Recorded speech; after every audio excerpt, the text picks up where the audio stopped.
ముందస్తుకు వెళ్లడం కేసీఆర్ ఆత్మహత్య సదృశమని విపక్షాలు వ్యాఖ్యానించాయి. చేతగాంతనం వల్లే ఈ నిర్ణయం తీసుకున్నారని విమర్శించాయి. चुनाव थोपे जा रहे हैं तेलंगाना लोगों के ऊपर, मतलब इसका बोझ और खर्चे के ऊपर, सरकारी खर्चे के ऊपर बोझ। कोई ऐसा संकट नहीं था जिसके चलते हुए इस असेंबली को डिसॉल्व करने की नौबत आए। सिर्फ एक ही मकसद है और वो अपनी राजनीतिक मकसद, और वो मकसद उनका यही रहा कि वहाँ की शासक पार्टी का कि असेंबली के चुनाव और पार्लियामेंट के चुनाव साथ ना हो।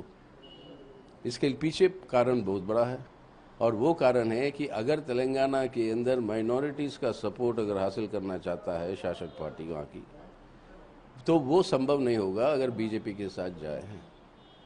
और बीजेपी क्योंकि वहाँ पे कोई फोर्स नहीं है, तो वो समझते हैं कि असेंबली में वो जो है इसके आधार पर जीत के आए फिर दोबारा, और पार्लियामेंट के समय पर कुछ ना कुछ समझौता बीजेपी के साथ कर ले। और ये उनकी जो एक एम्बिशन है कि देश की राजनीति के अंदर कोई प्रभावित रोल प्ले करना है, उसके लिए ये चालाक तरीके से ये बोझ जो है थोपा गया जनता के ऊपर और आपके सरकारी खर्चे के ऊपर। నిండు నూరేండ్లు ఆయుష్గా తెలంగాణ ప్రజలు ఆయనకి అవకాశం ఇచ్చారు. నిండు ఆయుష్ కాస్త అర్ధాయుష్గా ఆయనే మార్చుకున్నాడు. అర్ధాయుష్గా ఆయన ఎందుకు మార్చుకున్నాడో అది ప్రజానీకానికి చెప్పాల్సిన అవసరం ఉందో. రెండవది అర్ధాయుష్గా ఆయనే మార్చుకున్నాడు కాబట్టి తదాస్తు ఆయన ఇంకా ఫామ్ హౌస్లో పోయి రెస్ట్ తీసుకోవడం 5 ఏళ్ళు సరిపోతుందని అనుకుంటున్నాను. అంతకన్నా మించి అవకాశం లేదు. ఇప్పుడు ఉండేదే ఐక్యసంఘన ప్రభుత్వం, అది టీఆర్ఎస్ ప్రభుత్వం కాదు. 2014లో స్ఫటికలాగా టీఆర్ఎస్ఏ గెలిచింది, కానీ ఆ తర్వాత టీఆర్ఎస్తో పాటు టీడీపీ వాళ్ళని, వైఎస్ఆర్సీపీ అని, కాంగ్రెస్ పార్టీని అందరినీ కలుపుకోవడం ద్వారా అది అఖిలపక్ష ప్రభుత్వంలాగా మారింది తప్ప అచ్చమైన తెలంగాణ ప్రభుత్వంగా మారలేదు. దీని బట్టి అర్థమైంది ఆయన తెలంగాణ ప్రజానికానికి మోసం చేసి ఆయన ఒక అఖిలపక్షంగా తయారు చేసుకొని అవకాశవాద పద్ధతుల్లో పరిపాలన సాగించాడు. ఇక నిండుగా నా 5 ఏళ్ళు పూర్తయితే ఇవన్నీ బయటకు వస్తాయి. కాబట్టి ఇప్పుడు అర్ధాయుషులు బయట పెడితే మేము ఇంకా టైం ఉంది, ఆయన నేను చేస్తున్నాను చెప్పి ఇంకోసారి టైం ఇస్తే మేము ఇంకా బాగా చేస్తానని చెప్పని ఒక ఆర్గ్యుమెంట్ తప్ప అంతకుమించి లేదు. ఎన్నికలలో తవ్వా ఘరం ఒక రోటీ బనాలింగి అని చెప్పని అన్నాడు, ముందుకెళ్ళి ప్రభుత్వాన్ని స్థాపించాడు. కానీ ప్రజల ఆశలే అడియాశలు అయిపోయినాయి. 5 బడ్జెట్లలో 6,80,000 కోట్ల ప్రవేశపెట్టినటువంటి కేసీఆర్ గారు నేటి వరకు 5,75,000 కోట్లు ఖర్చు పెట్టినట్టుగా లెక్కలు చెప్తూ 1,50,000 కొత్త అప్పించినటువంటి పరిస్థితి. కానీ ఆయన ఇచ్చినటువంటి ఏ హామీ కూడా నీళ్లు, నిధులు, నియామకాల్లో విఫలం చెందిండు. అదేవిధంగా తను ఇచ్చినటువంటి హామీలను విస్మరించిండు. నిధులు మాత్రం ఖర్చు అయిపోయిన పరిస్థితి. కనుక తెలంగాణ ప్రజానికానికి శ్వేతపత్రం ఇవ్వాల్సిన అవసరం ఉన్నది. ఈ ప్రభుత్వం ఈరోజు తప్పించుకొని ఎందుకు ముందస్తు కోరుకుంటుందో, ఏ ప్రజలైతే ఎమ్మెల్యేలుగా గెలిపించారో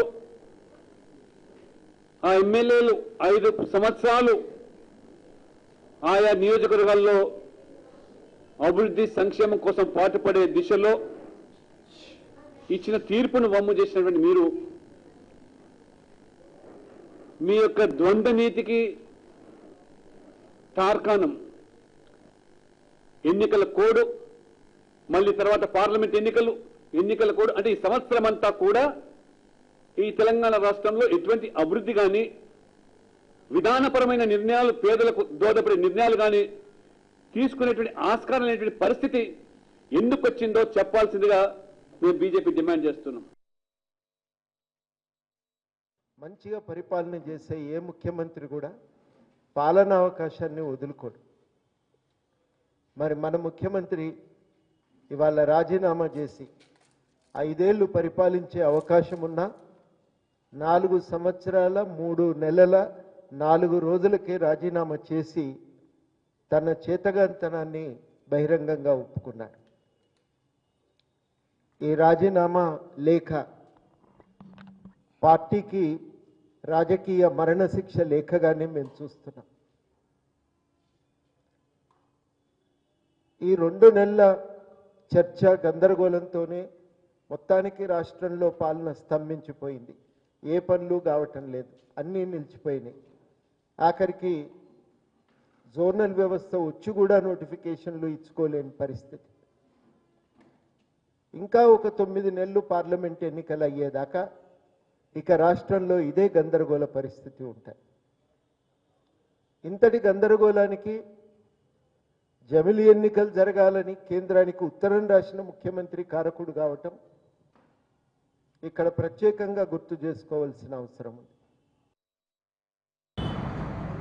బహుజన్ లెఫ్ట్ ఫ్రంట్గా ఈ నిర్ణయాన్ని మేము వ్యతిరేకిస్తున్నాం. కారణం ఏంటంటే ఇంకొక 6 మాసాల్లో పార్లమెంటుకు అసెంబ్లీ ఎన్నికలకు కలిసి జరగాల్సి ఉండగా ఇప్పుడు మళ్ళీ మధ్యంతరంగా 3 మాసాలకే ఎన్నికలు జరపడం, మళ్ళీ ఇంకో 3 మాసాలకి ఇంకొక ఎన్నిక జరపడం, ఇవన్నీ రాష్ట్ర ప్రజానీకం మీద, రాష్ట్ర ప్రభుత్వం మీద అదనపు భారం తప్ప దీనివల్ల రాష్ట్రానికి కానీ రాష్ట్ర ప్రజలకు కానీ జరిగే ఉపయోగం కానీ అభివృద్ధి కానీ ఏమీ ఉండదు. అయితే బహుజన్ లెఫ్ట్ ఫ్రంట్కి సంబంధించి కొన్ని పత్రికల్లో కొన్ని వార్తలు వచ్చినట్టుగా రాష్ట్రంలో మహాకూటమిని టీఆర్ఎస్ను ఓడించే దానికోసం మహాకూటమి ఏర్పాటు చేస్తున్నారని, దాంట్లో తెలుగుదేశం పార్టీ, కాంగ్రెస్ పార్టీ సహా సిపిఐ, సిపిఎం పార్టీలు కూడా ఉంటాయి, బహుజన్ లెఫ్ట్ ఫ్రంట్ కూడా ఉంటుంది అన్నట్టుగా కొన్ని వార్తలు వచ్చినాయి. ఇది వాస్తవం కాదు అని నేను ఖండిస్తున్నాను. కేసీఆర్